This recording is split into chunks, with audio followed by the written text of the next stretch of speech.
All footage are rights of Nintendo, Sega, NEC, and SNK. All information provided in this episode, plus future episodes, are provided by Wikipedia, the free Wikipedia.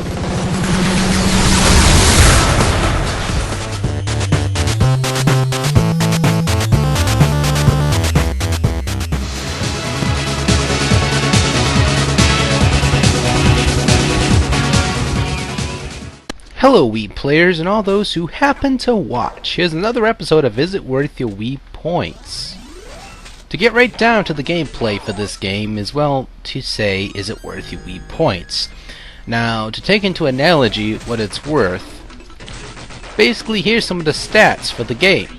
This game, you basically use your head to attack enemies, which is kinda like, Rystar, or Restar, or however you want to pronounce it. Basically, you get 18 heads total in the game to select from to use. The folks that brought you Gunstar Heroes made this game, which is Treasure. It has a lot of variety, and the stages are very colorful. The enemies are kinda interesting, the bosses are kinda interesting, even though in the English version they don't really have the dialogue before you fight them. Post level 2 training area, but in any which case, it's a very valuable game for itself. It's something that's kind of a rare treat.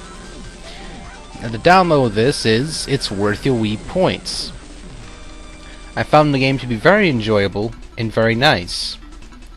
Now, here's the, well, story plot for it. Heady is a central protagonist of the game, and is the star of Treasure Theater production of Dynamite Heady.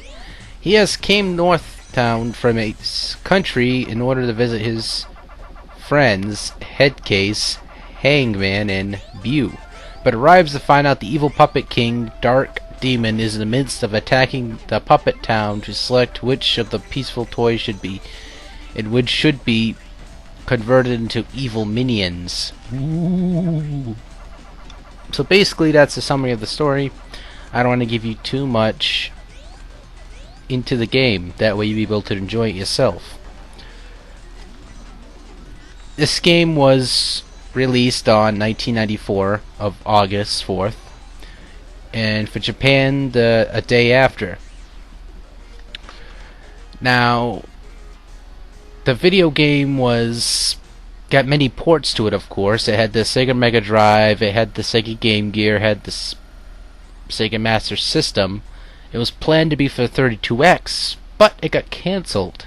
So, a lot of those who actually own the 32X for their Genesis, if you actually wanted to buy the actual cart, you would never be able to find it because it got cancelled. But those other systems I mentioned, you'll be able to find those.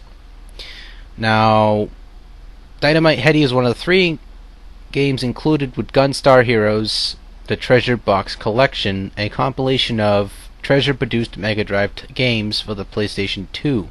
Now, look out for that one. I think it might be on the European market or in the Japanese market for the title, so you might have to get a converter for this console. If not, it might be one of those type of things you won't be able to notice right away.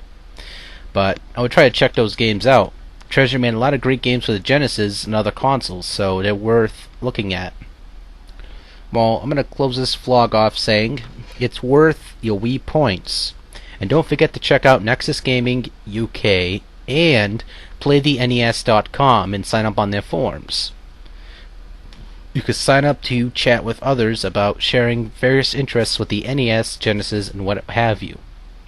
And again, see you later. Quote, freaks, off quote.